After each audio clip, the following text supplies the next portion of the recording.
Hi there, it's Josh Hinds. I want to share a quick little message from my CD program called Why Perfect Timing is a Myth.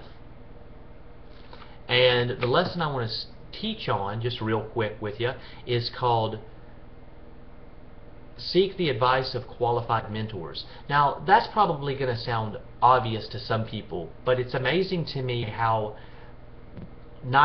even though what should be obvious is not always, okay? And that comes in for a whole host of reasons. But the first thing I want to touch on is just really get into what a mentor is. You probably heard about that, but just to give the people that maybe haven't, really, here's a snapshot of the way it would work. Let's say you wanted to aspire to become become great at a particular sport. Ideally, you would want to seek out somebody, a coach maybe, or even someone in that sport who had gotten to a certain level of success that you aspired to. Okay, you probably wouldn't want to go to somebody who had not been done very well in that particular sport. They might have some things to teach you. They might be able to teach you what not to do.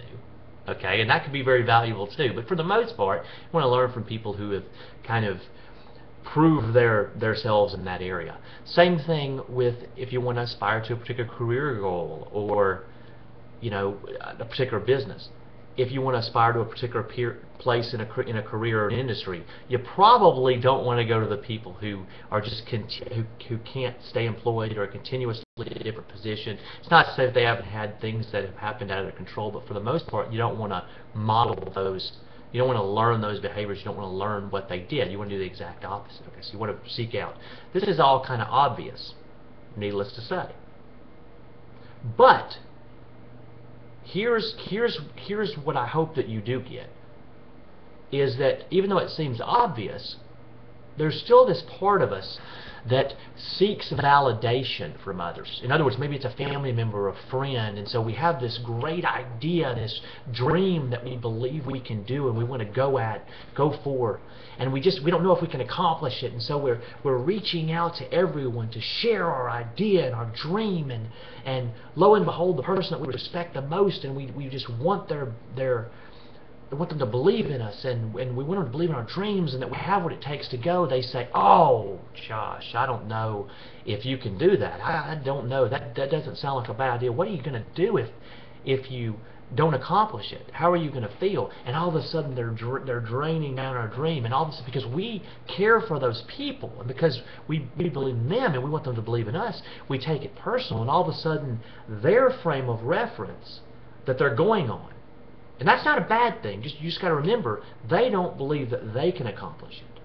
And that's not to knock the people whose advice you're seeking from. It's just really and truly, it's kind of depending on what our dream is. If they don't, it's kind of let's look at it this way. It's sort of unfair for us to expect them to give us validation for what we believe in when they don't have a frame of reference to hang their hat on. Now they're going to, and they're not even going to realize they're doing it on purpose. But we're kind of unwittingly, we're putting, and unknowingly, we're kind of putting the pressure on them. So here's what I'm saying when I say seek the qualified mentors.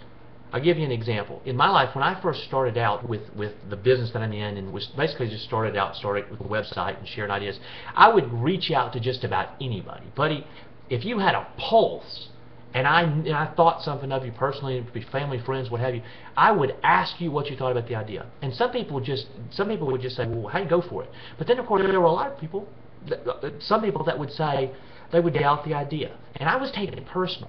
But the bottom line is, I kept to this point where, and granted, a lot of the reasons I was able to get to the point where I could see it wasn't they doubted me, but they doubted their own ability of the idea, is because I went ahead and just dove right in and just kept learning and learning and learning. And as I would get successes, as my own frame of reference grew, I began to believe that this idea was not only something I could accomplish, but that really cool things could happen because I did. And so that's what I would say to you. It's not to say that input from others is not important. It's just that you got to think through. You got to think through beyond what people are saying. Don't take it personal. It's okay to seek out other advice from other people as long as they're qualified. It sounds obvious. There's a little bit of a distinction there. It's important that you grasp that, though. In my example, I went ahead and did it anyway. I met with moments where I was disappointed because I took it personal. Again, that's not what it's about at all.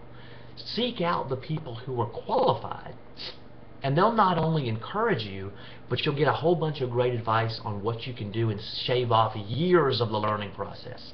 So that's a quick idea. Again, this is touches from a lesson on my CD program, Why Perfect Timing is a Myth. There's probably, wherever you're watching this video, I'm sure there'll be a link where you can grab a copy of the CD if that's something you'd like to invest in and get a copy of, so you can keep it with you and learn it and all the other lessons, and I think it'll be a big help to you. You'll enjoy it. I hope you're doing wonderful. I hope you found this helpful. Share it with somebody if you did. And remember, it's your life. Live big.